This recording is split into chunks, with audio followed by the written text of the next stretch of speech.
It's the 20th of June and today we're sailing from the east coast of the Outer Hebrides to the west coast.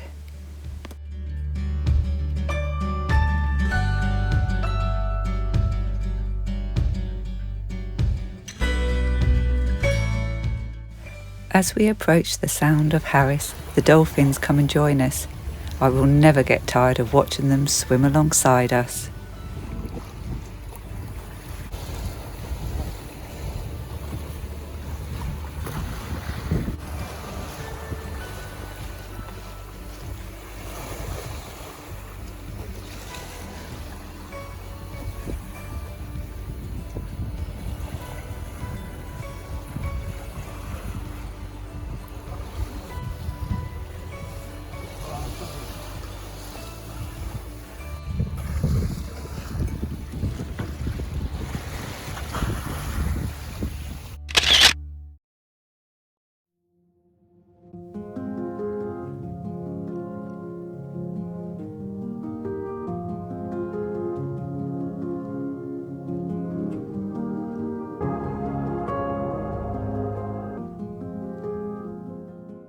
We've stopped and dropped the anchor at one of the beautiful bays on the island of Tari.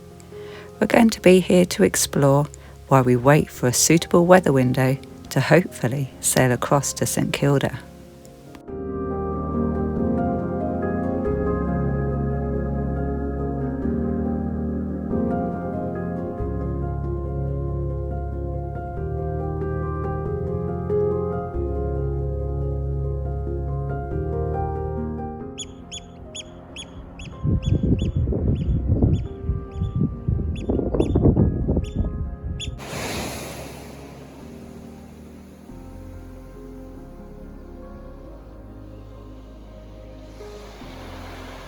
The two beaches here are simply stunning, and we enjoy listening to the oyster catchers and watching the wildlife from the beach.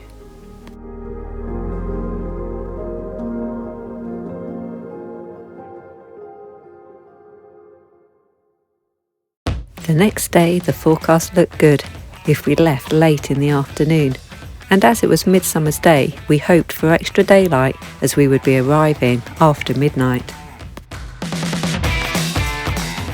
The sea was nice and calm to start with, but got much livelier the further offshore we went. We sailed with southeasterly winds to take us to St Kilda, and then they were forecast to change to westerly winds early hours the next morning.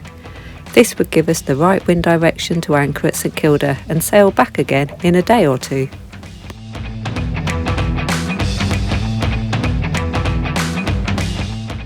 The National Trust for Scotland says visitors can brave the weather to sail to the islands at the edge of the world for the experience of a lifetime. So that's where we're going.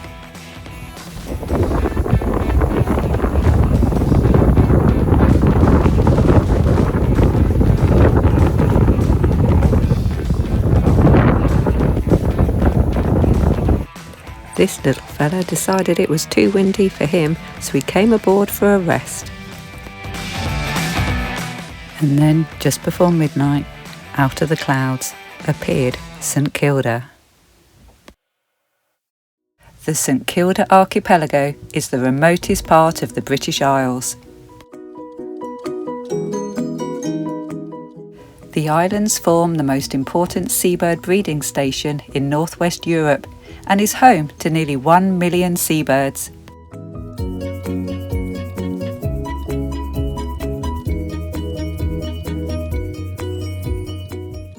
We took the dinghy and tied up at the pier, and then we were met by Sue, the National Trust for Scotland's ranger, who gave us a briefing of the do's and don'ts before we went off to explore St Kilda.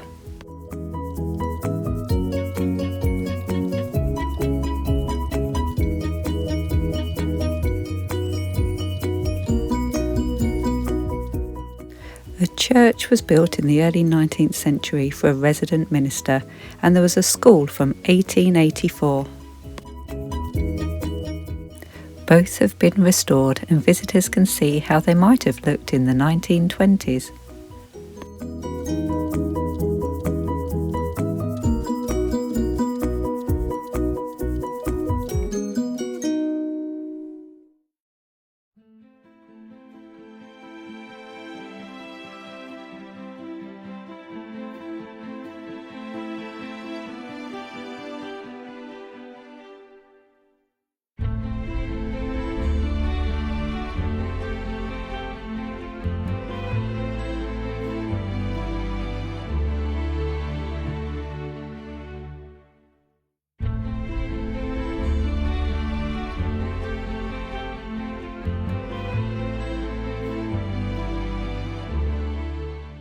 The village as we see it today was laid out by the Reverend Neil Mackenzie in the 1830s.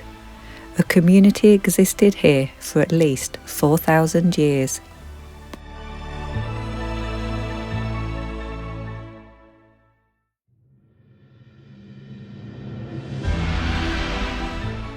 Unique to St Kilda are the small stone structures called cleats, which were used for storing food and other supplies.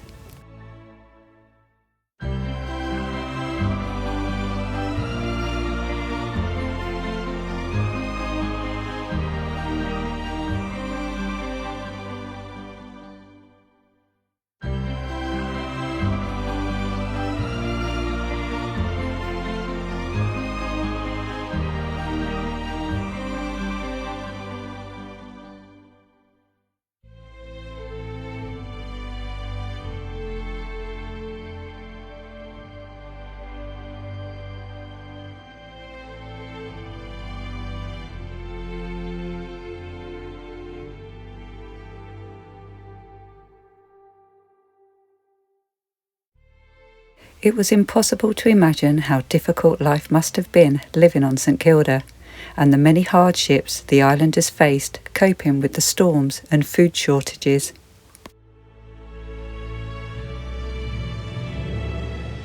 The final 36 islanders voted to leave and were evacuated in 1930 as their way of life was no longer sustainable.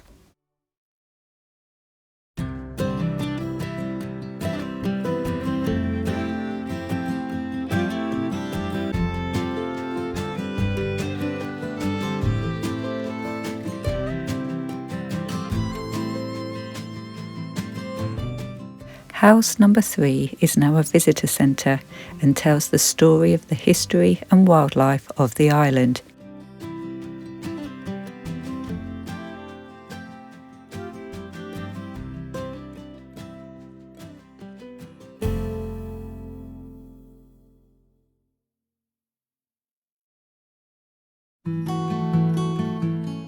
We decided against staying a second night as the bay was pretty rolly and the winds were picking up, and the next day were going to be even windier than that afternoon.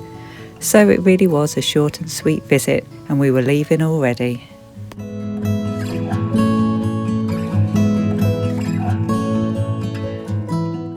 Whilst we didn't stay on St Kilda for as long as we would have liked to, we were grateful for the opportunity to learn about the history and see for ourselves what a special place it was.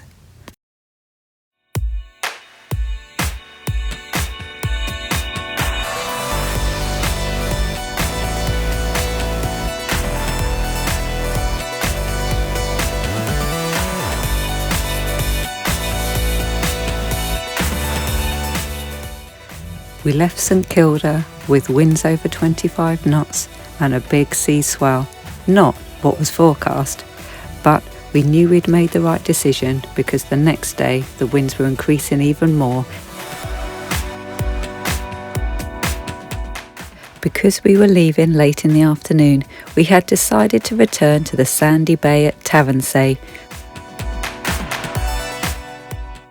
The passage from St Kilda to Tari was 51 nautical miles and took us 8 hours. We chose to sail just with the Genoa because of the conditions.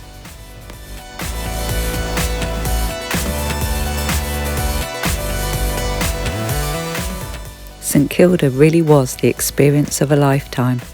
The sailing conditions were tough on both passages, but the extra effort was definitely worth the reward for getting there.